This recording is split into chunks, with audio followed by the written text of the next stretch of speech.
And some sudden, shocking, and sad news. Telltale Games is closing their doors, and that's what we're going to talk about today in the pause menu. I'm Corey. This is Chris. And yeah, this news hit on, I think it was Friday, late, that Telltale, makers of The Walking Dead, it's probably their most famous IP. It's not their IP, but they are shutting their doors, and they are not finishing the final season of Walking Dead. Done. It's just done. That's insane. So yeah, so today we just kind of wanted to sort of maybe reflect on it and, our experience with Telltale and maybe why this happened. Other than just money, clearly. I mean, money is always the king of it. But so what's your history with Telltale? Well, to be honest, I've only played the Walking Dead series episode, was it 1 and 2? Or season 1 and 2? Really want to play 3, though, but again, I was waiting for the whole thing to release, and, cliffhanger. I mean, I'm so frustrated with that. Really liked Wolfenstein.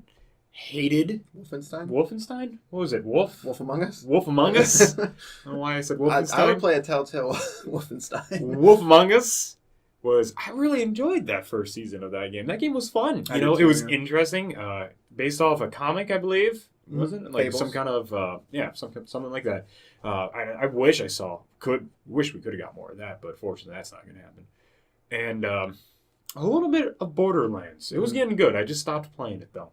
Yeah, I'm pretty similar. I've played Walking Dead season 1 and 2. I didn't finish Tales from the Borderlands. I wanted to, but something came out and I played it really late and all that. But no, Borderlands was really good considering I didn't want to play that at all, but I liked it. I did play Batman as well, and I did play Wolf Among Us. I feel like there's one I'm forgetting somewhere. Well, there's the Guardians of the Galaxy one, yeah, which I like Guardians of the Galaxy. I never got to it, so I would like to play it at some point. So yeah, and I sort of started getting off of Telltale. The engine was always the problem. Like, the engine and the wackiness of those games. And they kept claiming they were going to fix it. It was going to get better, but it never happened.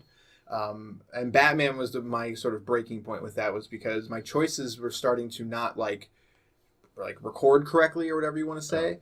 And so I was making a choice, and then the next scene, like, Alfred was saying basically the opposite of what I picked. And I'm just like, I don't... So, like, when that happens, it really ruins the experience. And that game also ran really bad. Again, these games don't do anything crazy graphically, and, while they look nice, but they shouldn't be hitching as much as they do and all that. So that was kind of where I was like, I might play another Telltale game, but I'm not giving you $20 anymore. Like, I'll give you $5, The graphics didn't really bother me at all. Because I feel like when I'm going into this game, I'm going in for the story, wanting to see what decisions really do matter and so forth, what outcome will happen if I play something. That was that's what they were known for.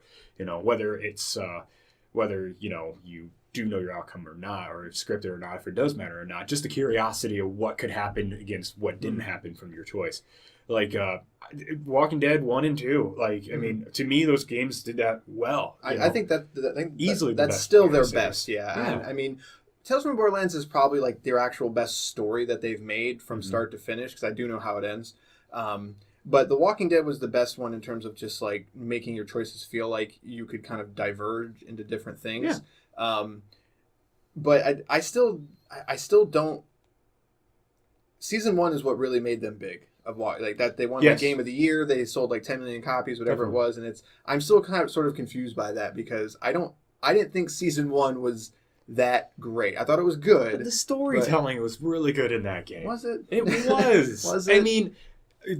Did we all know that Lee, spoiler, was going to die at the end of the game? And that you were going to have to kill him? To go that route? And it's the whole idea. It's definitely because of The Walking Dead that pushed that story for where it is. Because, around that time, The Walking Dead was huge, too.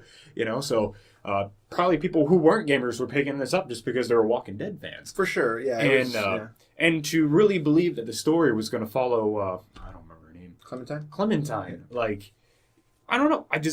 It was a surprise and shock to me, and I really enjoyed that. There was a lot of emotion and drama that went well for that game, Well, and I guess to sort of go back into, like, the thing about season 1 that I enjoyed was you played a character that was sort of new, and I feel like in a lot of their games, I have an issue is that I always feel like I'm trying to play the character. So, like, in season 2 of Walking Dead, when you play as Clementine, I feel like I was trying to be Clementine and not make my own path. And I feel like that's something that they never quite realized, or they never tried to fix. Like, but with Batman, it works. It's a singular character. Batman. You want Batman to make your choices. But in something like what's that one? Fables or Wolf Among Us. Like, I don't know. I never had a connection with the character. I just wanted to see the story, and that's where I think a lot of people maybe they played The Walking Dead and then they got attached to their story and their character, but then when you sort of try to continue, it's no longer your story. So like it is, but it's not. I don't know if that makes sense. I'll say one good thing I felt like Telltale did was they were able to hitch on to whatever is popular. With The Walking Dead, they did one with the Norse Michonne? Not just Michonne, Thrones, Game of Thrones, yeah. Guardians of the Galaxy. Like they really Minecraft. Like they really hit on the things that were big, and that, I mean, to be honest, that's kind of what you have to do to really attach gamers and non-gamers to play your games. I feel like so. I mean, to even get like licensed behind these characters, that had been a lot of hard work too. Yeah. So they did that well. Expensive, probably. Yeah, for sure. So I mean, I guess now we got like. What happened? Right, what happened? And I mean, so basically the story is that I mean, after Walking Dead season 2, it's basically like Guardians of the Galaxy, Game of Thrones, maybe not Game of Thrones, Batman season 1 and 2, they all sold very poorly, like under 500,000 copies, which is crazy considering Walking Dead sold like 8 million. So it's kind of like, what happened? Like, why do we think people, they clearly were buying Walking Dead, but why were they not buying anything else? So what's your take on it? I honestly think that The Walking Dead, maybe season 1 and 2 were just big hits, and they were unique games, and now you're busting more of those games out, and you're just losing the curiosity behind them. I mean, they're all the same thing, just a slight different story. I mean, there's really no gameplay behind these games. Right. I mean, it's got to the point where like I couldn't wait for like the next Walking Dead, where I really don't care anymore, and I don't know if it's just, I don't know, to me, like, I don't really care for a Telltale game. I don't know why. Like, I feel like people are losing interest in these games. Right. Well, I mean, clearly they did. Yeah. And I think part of mine is, like, reason I think is that they were sort of marketing to the wrong crowd. I don't know if the later ones were, but, like, some of those Walking Dead, like, season 1 and 2 were on iPad. And that's really where these games, I think, belong. I don't think only marketing to the hardcore PS4, Xbox One, Nintendo people is the wrong idea because... Like you said, like The Walking Dead had that word of mouth to it. That's why it got bigger and bigger and bigger. But like whenever something came out, like Game of Thrones just said everyone's like it sucks, it's terrible. And then Guardians of the Galaxy came out, and you didn't hear anything about it because they were already talking about the next thing. And it was like you guys spread yourself way too thin. And instead of making your releases a big thing, they ended up just sort of coming out. And it's almost like an indie title that has nothing behind it. Like it comes out, and you're just like, I don't even know what this is. Like. Yeah. And so, like, I bought Batman on a whim, just on a sale, and it was just... And I think a lot of people were burned by the performance of them. Like, what's the number one thing you say about Telltale is, like, well, their games run like crap. Like, they shouldn't. So, I feel like they should have focused more on the iPad crowd. And that's a terrible thing to say because, like, that's a different crowd of people. They had a big hit on it. Right. It worked for them. I feel like it's a fad that just kind of... They're a fad that just are kind of just slowly going away and, well, are officially gone, I guess, now, basically, at this point, So, do you think anyone's going to pick them up, though? Do you think Microsoft or someone's going to pick up Telltale and the team and try to, craft their own thing? Because here's the thing is, I enjoyed Life is Strange 100 times more than anything I've played of Telltale. Well, what's that, King's Quest 2? Isn't that... Yeah. I mean, that's not Telltale, but that's another similar game like it, right? Yeah, it's. I think that's where you can still get this enjoyment from right, it. Right, and I think those games would work better on the Xbox and PS4 crowd, like, mainly just because there is more gameplay behind it. There's more thinking and do it, and I love King's Quest. King's Quest was awesome, and I said Life is Strange, and can't wait for season 2, and it's.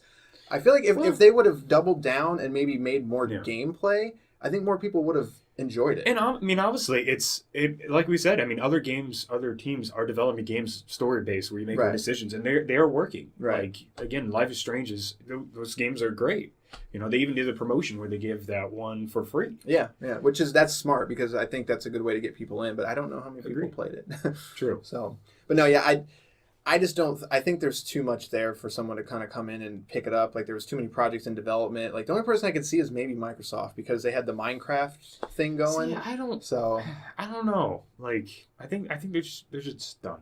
Yeah. I mean, and I hate to say it, one little rant. How do you not finish Walking Dead 3? That's the slap in the face. You have to. Like there's so many people invested in this series, in these characters, and for you not to bring up the last episode, like what? And it's.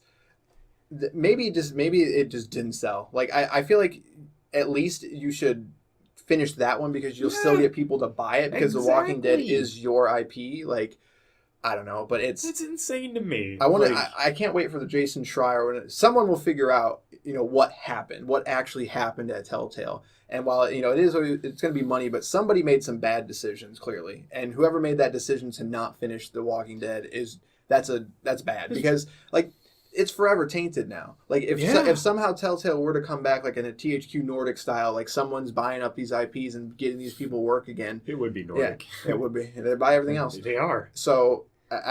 To me, that's sad. Is that you should have at least finished it because in case the stars aligned and something happened, you could at least your core fan base would still be there. But oh well. But I want to know how the fourth episode ends. And, storyboard leaks. Yeah, like just like what happens and that we're not gonna get, or maybe I don't know. It sucks. Yeah. Right, that's going to do it. Let us know what your favorite Telltale game was. If you played them and then you stopped, let us know why in the comments below. Don't forget to hit that like and subscribe button. It really helps us out, and we'll see you next time.